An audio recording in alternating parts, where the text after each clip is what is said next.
Assalamualaikum warahmatullahi wabarakatuh. Saya Kesha Ramadanti dari kelompok 5, mata kuliah Pengantar Manajemen dan Bisnis, semester 1, Prodi S1 Akuntansi Universitas Pamulang. Kelompok kami terdiri dari 4 anggota. Yang pertama ada Kaila Fairuz Zahra, lalu ada saya, Kesha Ramadanti Sunarto, lalu ada Lailatul Qadriyah, dan yang terakhir ada Maria Susanti.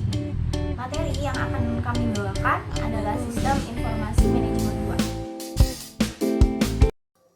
Berikut ini adalah tantangan yang dihadapi dalam perkembangan sistem informasi. Yang pertama, ada biaya peralatan dan perawatan yang mahal.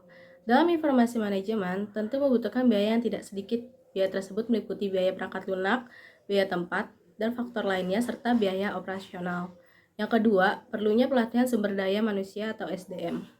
Pada era saat ini banyak dibutuhkan SDM yang dapat beradaptasi dengan era industri 4.0. Namun, masih banyak sekali yang gaptek tentang perubahan teknologi yang semakin canggih. Yang ketiga dan terakhir, perubahan operasi yang berdampak pada perubahan tatanan sistem informasi manajemen. Dengan terjadinya perubahan sistem informasi manajemen, maka memerlukan biaya juga dalam pengadaan peralatan dan hal lainnya. Mengevaluasi sistem manajemen. 1.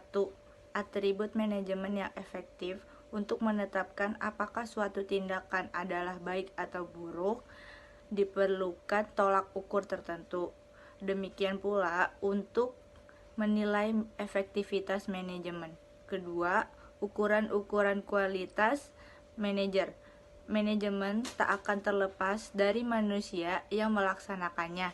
Manusia menjalankan manajemen dan kualitas manajemen tentu akan menentukan kualitas manusia yang melaksanakannya. Ketiga, prosedur.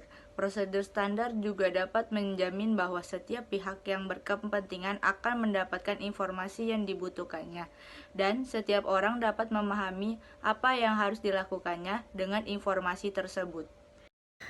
B. Mengevaluasi perencanaan perusahaan. 1. Perencanaan dan proses manajemen.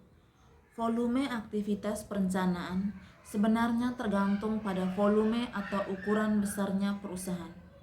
Suatu perusahaan multinasional tentunya mempunyai aktivitas perencanaan yang jauh lebih besar daripada perusahaan dagang eceran saja.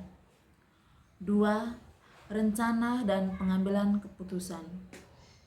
Aspek terpenting dari suatu perencanaan adalah pengambilan keputusan, yaitu proses pemilihan dan pengembangan untuk menetapkan suatu tindak guna memecahkan suatu permasalahan. Keputusan harus dibuat pada berbagai titik dalam suatu perencanaan. 3. Fleksibilitas. Secara sederhana dapat dikatakan bahwa jika kita sadar bahwa suatu rencana dapat berubah, akan memudahkan kita untuk menyesuaikannya di mana perlu. Akan tetapi, merencanakan di muka atas perubahan itu tidak cukup. Para manajer harus secara kontinus memonitor faktor-faktor relevan sehingga organisasi dapat mengadaptasi situasi baru dengan segera. 4. Manfaat perencanaan. Perencanaan adalah suatu kebutuhan ekonomis dan motivasional, alat untuk memulai perintah dan suatu bentuk pengambilan keputusan. Perencanaan merupakan desain tindakan masa depan dan tentunya perlu dilaksanakan. Perencanaan merupakan komitmen sumber daya yang ditarik dari tujuan yang lebih besar dan diarahkan kepada sasaran yang perlu dicapai.